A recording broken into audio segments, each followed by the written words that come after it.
зочинтой ярилцах гэж байна. За өнөө өглөө бидний зочин бол эрчим хүчний зохицуулах хорооны үн тарифын хэлтсийн дарга Болор Эрдэнэ байгаа. Өглөөний мэнд хүргэе танд. За та бүхэнд ч гэсэн өнөөдөр мэндийг хүргэе.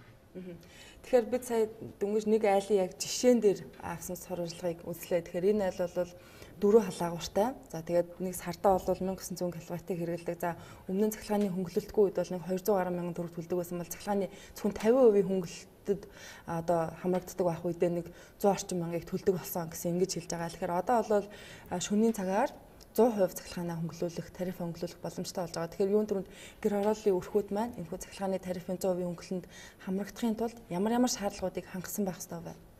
За тэгэхээр 2017 оны 1-р сарын 1-ний өдрөөс 4-р сарын 1-ний өдрийг хүртэл гэр хорооллын нийслэлийн гэр хорооллын хэрэглэгчдийн шөнийн цахилгааны тарифыг тэглэх юм шийдвэр гарсан байж байгаа. За энэтэй уялдуулаад гэр хорооллын хэрэглэгчд маань за юуны төрөнд одоо цахилгаан эрчим хүчийг хэмжих 2 тарифт тоолортой байх хэвээр. За 2 тариф тоолор гэдэг маань өдөр шөнийн цахилгаан эрчим хүчийг хэмжих ийм одоо баталгаажсан тоолорыг хэмжих хэрэгслэр тоолох хэвээр байгаа. За хоёрдугаарт нь мэдээ цахилгаан эрчим хүчний одоо өр төлбөргүй байх хэвээр гэсэн гол үндсэн шаардлагыг тавьж байгаа. Хоёр тарифт тоолуур гэхээр тийм тоолууртай айлууд яг өнөөдөр нийслэлд байгаа тэр 140 мянга гаруй айл өрхөөс хідэн байна. Тэр тоолуургүй айлууд бол тоолуурыг албан ёсоор хаанаас яаж авч суйрлуулах ёстой вэ? Тэгэхээр нийслэл Улаанбаатар хотод маань 2 тариф тоолууртай хэрэглэгчд маань 110 мянга орчим байгаа. За нийтдээ 146 мянга хэрэглэгчд бол энэ хөнгөлөлтөнд хамрагдах ёстой. Тэгэхээр үлдсэн тариф одоо тоолууртай хэрэглэгчд маань энгийн тоолууртай буюу өдөр шөнийн одоо ялгаргүй тоолууртай гэсэн. За эдгээр хэрэглэгчд маань одоо тариф тоолуур тавиулахын тулд за харьяа Улаанбаатарын цахилгаан төгсөлжийн компанид хандаад тариф тоолууруудад тавиулах арга хэмжээ авах зүйтэй. Ер нь бол нийслэл Улаанбаатар хотын маань дийлэнх хэрэглэгчид тариф тоолууртай байгаа. Тийм учраас одоо энэ хөнгөлөлтөнд бол шууд хамрагдаад явах бүрэн боломжтой гэж бол харж байгаа. 90 гаруй хувь нь бол тариф тоолууртай байдаг. Хөнгөлөлтөнд хамрагдахын тулд албан ёсоор одоо хүсэлт гаргах ч юм уу тийм шаардлага байхгүй. Тариф тоолууртай учраас тоолуур нь албан ёсоор шууд одоо дараа сарын тогны мөнгө гарахад л ингээд тооцогдоод бодоод ирнэ гэсэн үг тийм ээ. Тий. Тэгэхээр хэрэглэгчд маань ерөнхийдөө өмнө нь бол цахилгаан эрчим хүч худалдаа авах гэрээ хийсэн байж байгаа. За энэ дээр одоо тариф тоолуураар бол тооцоо хийгээд явж байгаа. Ийм учраас одоо нэмэлтээр материал гаргах одоо шалгуур үзүүлэлтүүд авах юм шаардлагагүй шууд одоо энэ хөнгөлөлтөнд тариф тоолууртай бол хамрагдаад авах юм боломжтой байна. Нийслэлийн гэр хорооллын хувьд дийлэнх байдаг нэг зүйл юу гэхээр нэг хашаанд 3-аас 4 айл, за зарим нь бүр ингээд 5 айл хүртэл байдаг. Тэгэхээр тэдгээр айлууд бүгдээр яг энэ цахилгааны тарифын хөнгөлөлтөнд хамрагдах боломжтой юу? Эсвэл зөвхөн нэг нь хамрагдах юм болов? Тийм. Тэгэхээр хэрэглэгчд маань хөвчлэн бол өөрснөө тоолууртай авах хэрэгтэй. Нэг тоолорын цаана бол нэлээд олон 4-5 айл байх юм бол за одоо тухайн ачааллаа тохируулж цахилгаан эрчим хүчний халаагуур тавихгүй бол за нөгөө техник тоног төхөөрөмж маань даахгүй ачааллаа дийлэхгүй ийм асуудал үүсч болзошгүй. Тэгэхээр хэрэглэгчд маань одоо энэ тал дээр бол өөрснөө анхаарч ямар хэмжээний цахилгаан эрчим хүч хэрэглэх боломжтой байл гэдгийг тооцож яж цаашд хэрэглэгчд бол тооцоолох зүйтэй.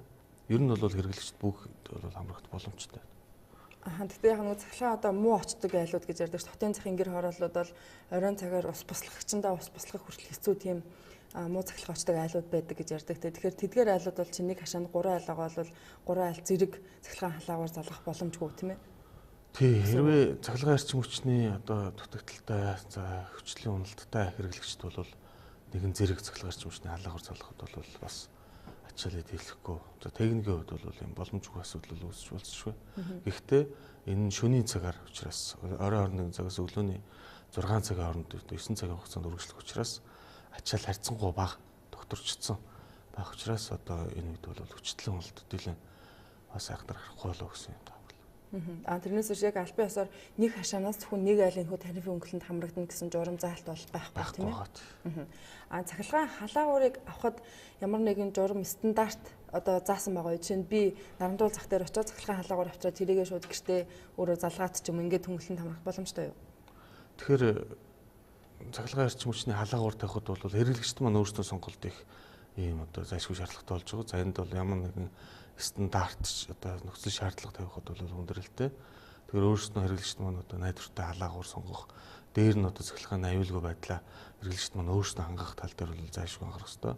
Энэ дээр манай Улаанбаатарын цахилгаан төгсөлж төрөмж төвцөд компаниас тодорхой сэрэмжлүүлэг мэдээллүүдийг бол тогтмол өгч байгаа.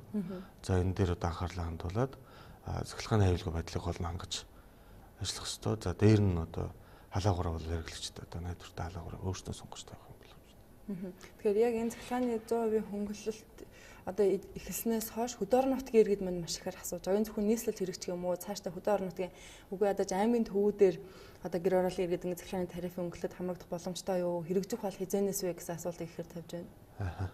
Тэгээд яг энэ удаагийн тэглэх асуудал маань зөвхөн нийслэл хотын агаарын чанарыг сайжруулах ажлын тэгж байгаа учраас юуны дөрөв нийслэл хотод бол хэрэгжиж байгаа. За харин төвийн бүсийн одоо бусад нийт 15 аймагт бол за хэрэглэгчд маань одоо 50% урамшуул 11 сараас тухайн жилийн халаалт төвөдний үйлрэл буюу 11 сараас одоо хаврын 3 дугаар сарыг дуусах хугацаанд 50%-аар шөнийн тариф хөнгөлөлт явах боломжтой. Энэ бол хэвээрэн бүрдэгдэх байна. Тэгэхээр цахилгааны тарифыг ингээд 100% хөнгөлснөөр ард иргэдийн хувьд тухайн айл өрхүүдийн хувьд бол мэдээж эзэн засгийн хувьд маш том боломж гарч ирж байгаа. Яг энэ ажил зориулж төсөвлөгдөж байгаа төсөв хөрөнгийн тухай та тавьчих мэдээлэл өгвөл. Тэгэхээр яг одоогийн 2 тариф тоолбортой хэрэглэгч. За дээр нь энгийн тариф тоолбортой хэрэглэгчийн тодорхой хэсэг нь бол мэдээж тариф тоолбор шилжинэ. За эдгээр байгаа хэрэглээнд тооцоод үзэх юм бол нийтдээ 4.8 тэрбум төгрөгийн одоо хөнгөлөлтийг бол шууд одоо байгаа хэрэглээнд бол одоо хөнгөлөгдөд явах боломжтой. За дээр нь мэдээж хэрэглэгчд маань цахилгаан эрчимчний халаагаарыг бол шөнө хэрэглэнэ. За энэ хэрэглээнд одоо хэрэглээ өсөх тусам төдий хэмжээгээр бол хэрэглээ нэмэгдэн. За энэ дээр бол цахилгаан эрчимчний үнийн хөнгөлөлт бол мэдрэгдэн. Тэгээд 4.8 тэрбум төгрөг маань нэмэгдээд явах гэсэн үг л дээ. Тэгэхээр цаашаад яг энэ гэр өвлийн улиралд нийслэлийн гэр орооллын өрхүүдийн цахилгааны тарифыг шөнийн цагаар тэгэлдэг асуудал жил бүр ингэж хүүтний улиралд давтагдах уу эсвэл яг тодорхой жилийн хугацаатай үйлчлэлтэй авч хэрэгжүүлж байгаа ажил уу? Тэгэхээр ямар ч байсан 2017 оны 1-р сарын 1-ээс 4-р сарын 1-ний хүртэл бол тэглэх хэмжээгээр орсон байж байгаа. За цаашд бол мэдээж ойрын жилүүдэд бол энэ хөгжлөх бахаа гэсэн юм байдлаа. Тэгэхээр энэ журам дээр би яг нэг зүйлийг харж байсан 220 вольтоор цахилгааны хэрэгэлдэг айлууд сардаа 700 кВт-аас хэтрүүлэхгүйгээр ашиглавал 100% хөнгөлнө гэсэн юм заалт байсан. Тэгэхээр би жишээ нь байшиндаа 2 халаагуур ашигладаг эсвэл 3 халаагуур ашигладаг. Тэгээд миний сарын хэрэглээ 700 кВт-аас илүү гарвал одоо 700 кВт-аас илүү гарсан мөнгийг би өөрөө төлнө гэсэн үг. Тэгэхээр энэ журамд бол бас нэг хязгаарыг тогтоож өгсөн байж байгаа. Энэ юутай холбоотой гэхээр техникийн боломжтой шууд уялдаж авч үзсэн. Энэ бол мэрэгжлийн одоо техникийн ажилтнууд бол энэ дээр ажилласан байж байгаа.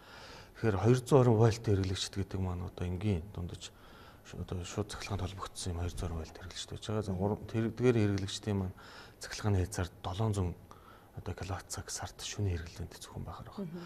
За энэ нь өөрөөр хэлэх юм бол 2.5 орчим киловаттын халаагуурыг шөнийн турш залгах юм бол одоо энэ хязгаарт бол амрагдахаар байгаа. За үүнээс дээш хэмжээний шаталтай халаагуурыг залгах юм бол эндээс бол өсөд явах байна. Тэгэхээр 700 киловатт гэдэг маань одоо техникийн боломжоос хамааруулсан хязгаар. За энэс давах юм бол одоо манай Улаанбаатарын цахилгаан төгсөлжийн компани техникийн одоо хүчин чадал хүрэлцэхгүй байх юм хэмжээнд хүрчээд байгаа. Тийм учраас юм зөв тогтоосон. Харин нөгөө талдаа 380 вольтын хэрэглэгчд гэж 3 фазын хэрэглэгч байгаа. За эдгээр хэрэглэгчд маань ихэвчлэн цахилгаан халууртай хэрэглэгчд байдаг. За энэ мэдээж одоо дунджаас арай жоохон томоохон орон сууцтай одоо сууц байшинтай айлууд байгаа. За эдгээр хэрэглэгчдийн хувьд бол 1500 кВт гэж дундаж одоо хэрэглээнд үндэслэж бол зааж өгсөн. За 1500 кВт гэдэг бол одоо дундаж хэрэглээг бол бүр хангах юм боломжтой цахилгаан эрчимчний хэмжээ байна. Тэгэхээр иргэд маань цахилгаан халаагуур сонгохдоо тэр 2.5 кВт-аас илүүгээр халдаг уу цахилгаан халаагуурыг сонгох хэрэгтэй байна. Тийм ээ 220 вольттой болвол гэсэн үг.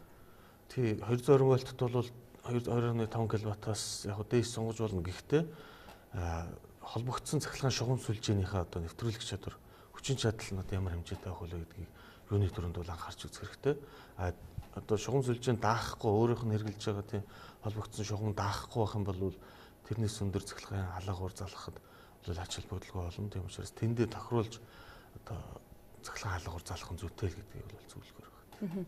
Тэгэхээр би төсөөлөл нэг асуулт асуу. Би цахилгаан халаагуур авч хэрэглээд сарын 220 вольттой сар 700 кВт-аас илүү хэрэглэх юм эсгүй тийм ээ.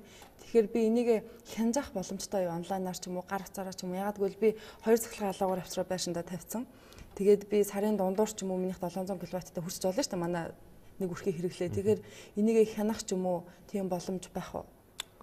Тий, сарын дундуурынхаа тоолрын заалт мэдээллийг бол Улаанбаатарын цахилгаан төгсөлжинс бол авч болно. За тэгээд мэдээж одоо халаагуурын маань чадал ажиллаж байгаа хугацааны хойж байгаа учраас өөрснөө хэрэглэгчд маань тооцоод явах бүрэн боломжтой байна. За баярлалаа танд. Тэгэхээр иргэд маань өөрсдөө маш сайн тооцоололтой тий. Танай айлуурх ямар дулааны шугамсуулжанд хамаарч ийн хэр ачаалттай байна. Түүндэд харуулаад цахилгаан халаагаараа нэгдүгээр сонгох зүг байна. За хоёрдугаар бас тооцоолол маш сайн хийх хэрэгтэй гэсэн үг байна. Өнөө өглөө эртлэн босож иж үзэгчд маань хэрэгтэй мэдээлэл өгсөн танд баярлалаа. Таны ажилд амжилт хүсье. За та бүхэнд баярлалаа. Амжилт. Баярлалаа.